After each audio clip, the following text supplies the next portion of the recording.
It's too early to say. Donald Trump has a soft corner for India, but that does not mean that he's going to be soft on India. He's a transactional president. He always weighs pros and cons of every relationship. If it suits the American interests, he will strengthen Indo-US relations. If it does not strengthen, then he will be neutral or indifferent about it.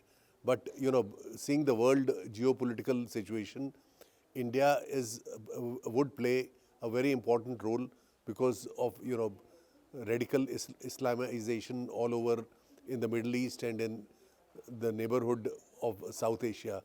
So he is likely to, I can't predict what he will do, but he is likely to have a positive attitude towards India. That's how I see it.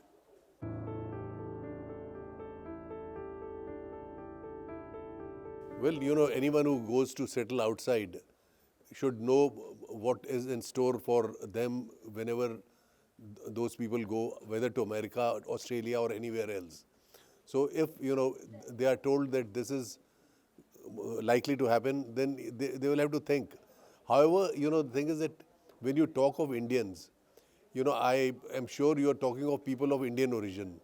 So if there is a person of Indian origin who has become an American citizen, and he or his wife, who's also an American citizen, have any child, so whether it's birthright or not, he will be, that child, he or she will be American citizen.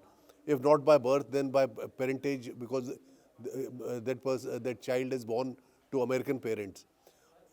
Having said that, if this becomes a reality, and this birthright citizenship gets what do you call neutralized or is reversed, it is aimed essentially at people from Mexico or from neighboring countries who come and in huge numbers, and uh,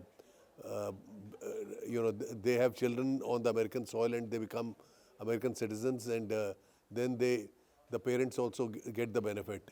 So far as Indians are concerned, more or less, by and large, Indians who go there have a distinct advantage because, many of them are professionals, whether they are techies, whether they are doctors, whether they are professors, whether they are engineers or, whatever. And they are also English speaking. That is a great advantage India has, because other than immigrants from China, for instance, have to learn English when they come to America. Many other countries also, they have to learn English. But Indians have this advantage that when they go to America, they are conversant with the language and can adapt and adjust easily. So I don't think Indians have much to worry about it. Yes, but if there's a law prohibiting citizenship because of birth, that is something which will impact everybody, including Indians who continue to have Indian passports and have not taken up American citizenship.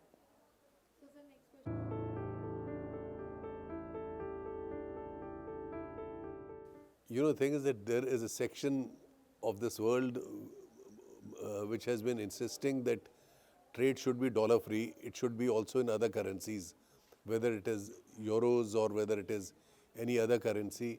So, America is resisting it because America's economic strength lies in the fact that most of the trade is done on the basis of dollars. Oil, for instance, is sold or determined, its price is determined so many dollars per barrel and so on and so forth. So Trump is basically forewarning those who are wanting to bring in currencies which should also be substitutes for dollars to refrain from doing that, so that America's supremacy continues and America continues to benefit economically from its super power status.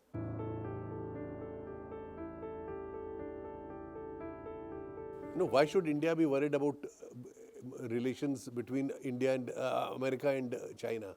The thing is that the first thing, amongst the first things which he said during his inaugural speech was that he's going to take over the Panama Canal.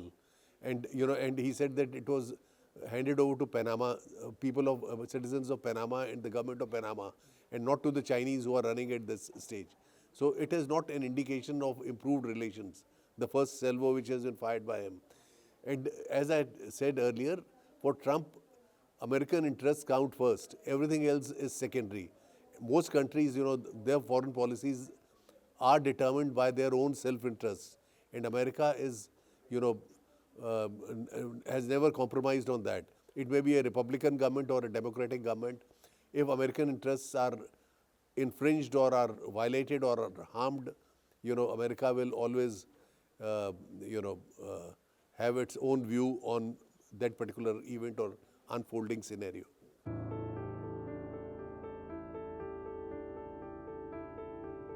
The thing is, Trump has made one of the most difficult or impossible comebacks in political history, and particularly in America, when people were hounding him, people were wanting to put him in jail.